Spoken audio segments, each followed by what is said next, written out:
In 2008, the government of Kenya zero-rated import duty on motorcycles, and it was a masterstroke.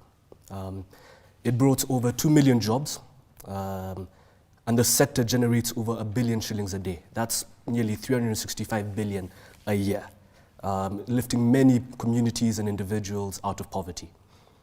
Through fuel taxes alone, Treasury collects over 60 billion shillings a year, and at a time when national and household debt is such a crucial issue, are we really in a position to say no to such a vital cog in our economy?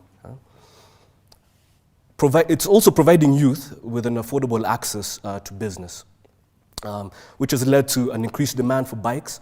And we've seen a lot of assembly lines being set up, both here in Nairobi and also in Mombasa.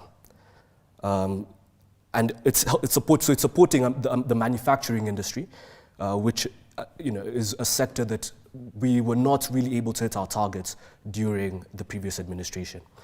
And it's also very key during this period where the Kenyan shilling has really weakened, and it's going to really support a productive and vibrant economy. Next, let's look at it socially. Bodas are too vital.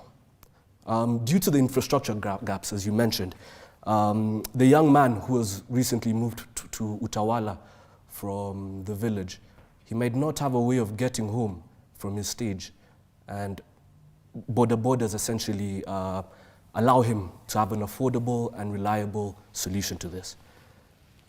But they're not just last mile solutions.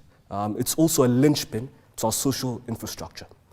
So a study recently showed that the sector alone positively affects up to 6 million people a day. Let's even look at like Boda circles.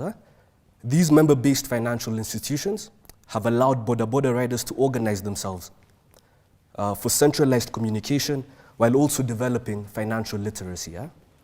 So simply put, bodas cannot be banned in Nairobi because they're too important.